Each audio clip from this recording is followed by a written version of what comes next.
Mormonism started, and in the last years of Joseph Smith's life, returned to restoring a religion older than Christianity. The Apostle Paul wrote to the Galatians that God preached before the gospel unto Abraham. Joseph Smith was recovering that gospel, which was also known to and practiced by Adam and the patriarchs. Joseph continually made additions, expansions, and development of the religion from revelations given by Christ. Joseph Smith hoped that the fullness of the gospel and the fullness of the priesthood could be regained. In January 1841, Christ promised he would restore the lost fullness, but commanded a temple be built for that restoration. The Lord said Mormons had sufficient time to build his holy house, but if they disobeyed the commandment, they would be rejected. Mormons disobeyed.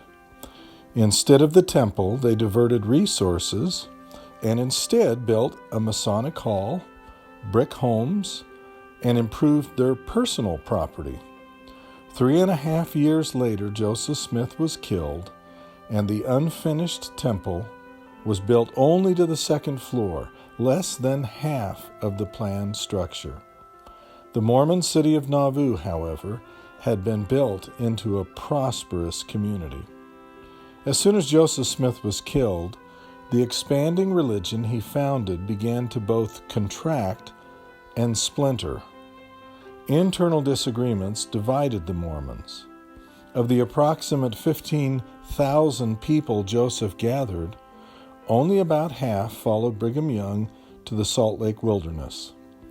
Other factions left for Wisconsin, Texas, and some remained in the Midwest years later, reorganizing in Missouri.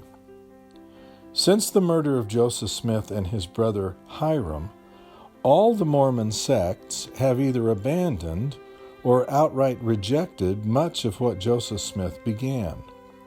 Only the sect Brigham Young led kept building temples, but hardly knew how to use them or how rites were to be organized. Young borrowed more heavily from Masonry ritual than had Joseph Smith in order to finish out a Mormon temple ritual. Brigham Young characterized himself as a Yankee guesser rather than a prophet like Joseph Smith, but he ruled over followers by claiming to have priesthood keys that authorized him to dictate. He instituted plural wives, claimed apostates should be slain, and led a reign of terror in the Intermountain West. His violent teachings culminated in the murder of over 200 men, women, and children at Mountain Meadows. The Mountain Meadows massacre arose national anger, and the U.S. Army was dispatched in 1858 to Utah to unseat Brigham Young as the territorial governor. Other Mormons who reorganized in Missouri in 1860 were the second most successful sect. They began to languish in the 1960s and today hardly believe the Book of Mormon and entertain doubts about Joseph Smith. Small polygamist groups splintered from Brigham Young's Mormons. They claim to have preserved Joseph Smith's original teachings, but they are uniformly authoritarian and often violate marriage and child protection laws in their perverse beliefs and practices. What began as a noble endeavor to recover God's original pure religion and to have Jesus Christ come to visit with believers in a house built for God degenerated quickly following the death of Joseph Smith. Today, Mormonism is divided into competing factions that no longer hope to recover the fullness of the gospel and fullness of the priesthood.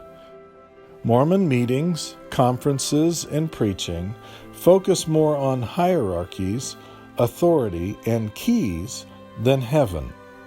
Mormonism fell victim to this preoccupation much more quickly than Catholicism. When the New Testament apostles and witnesses died, it took 3 centuries for Christianity to embrace a central hierarchy. When Joseph and Hyrum Smith were murdered, it only took from June 27 to August 8 for an elected body headed by Brigham Young to gain control. 3 years later, Brigham Young was elected president, gaining sole management over his people. Both in 1844 and 1847, no voice from heaven guided Mormonism as they elected replacement leaders. Hierarchy displaced revelation and heavenly guidance. Mormon sects today show more signs of decay than of life. So much has been lost that it requires another restoration to return to the religion begun by Joseph Smith.